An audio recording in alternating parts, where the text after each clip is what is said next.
go. All right, so today we are doing a tibial nail. So I've pulled the Smith and Nephew tibial nail trays. This is their Trigen base. We have their Meta nail tray and we have their semi-extended Meta nail tray. This tray is for infrapatellar start point. This is for suprapatellar start point. My doctor asked to use the suprapatellar, so we're going to use this tray today with the extended guide. Put the bolt down, and then I like to use the impactor from the Meta tray and just screw it on the top here.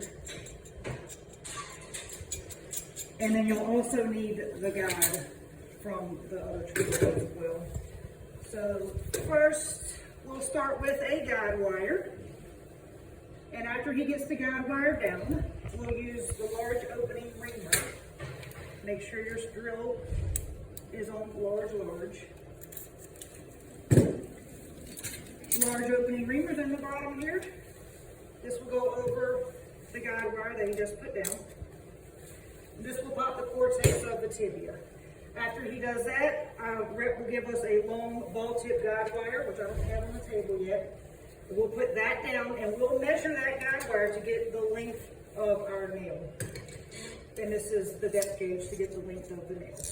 After we get the length of the nail, we're going to ream with this reamer. There's an extension on here if they need longer because the patient's tall or something. But for the most part, we just need this reamer, and these are the heads for the reamer. Make sure they're in order. These are not even beginning to be in order. So you can pull them out and turn them, and the side will tell you what size it is. So this is a 10 and a 9.5 spot. So I'll fix these in a minute. But just make sure that they are in order. You don't want to give the doctor the wrong size. We typically ream 1.5 sizes over the size of the nail. So I expect that we'll put in a 10 tibial nail. So we'll probably ream up to an 11.5. After we ream, we will then get the nail from the rep sterilely. We'll put it on the guide that I just put together. This is, my doctor calls it a ball hex.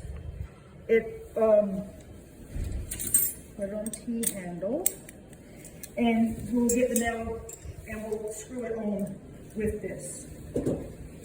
He'll then mount the nail down into the canal of the tibia. And once we get it down, we'll take this guide and it just attaches to this device. Like that. And this will go on the outside of the tibia. Not drop anything here. This drill guide goes in, and he'll pick whatever he wants, all nails or tibia.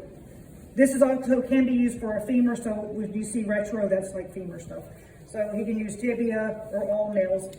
He'll make a little indent in the skin with this, and then he'll make an incision and push this all the way down to the bone. After that, he will take a long drill bit and he'll drill into this sleeve. And this is calibrated, so the rep will give us the screw sterilely that based on this calibration, length of screw he wants.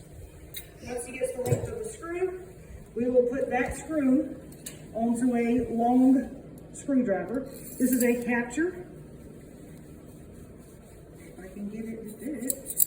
There we go. So the end there will screw onto the end of the screw right there. And I'll put it on a reamer head just so it's slower for the residents. And then we'll put in 2 or 3 proximal on the tibia. And then he'll take this guide off with the ball hex again. And once he takes it off, we'll then go distally and do what we call perfect circles in the distal part of the nail. And we'll use a short screwdriver for that. Or sorry, not screwdriver, drill bit. Short drill bit for that. And we have a depth gauge. And then once we get the length of the screw, the rep will give us screws distally as well. And we put those on a short screwdriver. So the same thing, it's captured, screw it on the back, and then I put it on there. And if you want a hand driver, there's an extra one in the tray here that you can use to go on the screw. We also have a finger in here if it's really badly fractured. This helps with reduction in the canal of the femur, or sorry, not femur, tibia today. That's a finger, what they call it, a finger. And actually, I'm going to put that together so you can see how it goes together. There's 3 pieces. This screws on like this, and then you got a T-handle that goes onto, and that's it. So they put this down the canal of either the tibia or the femur, whatever you're working on, long bone, to help with reduction. So I'm going to leave that together because I do know this is a bad fracture today.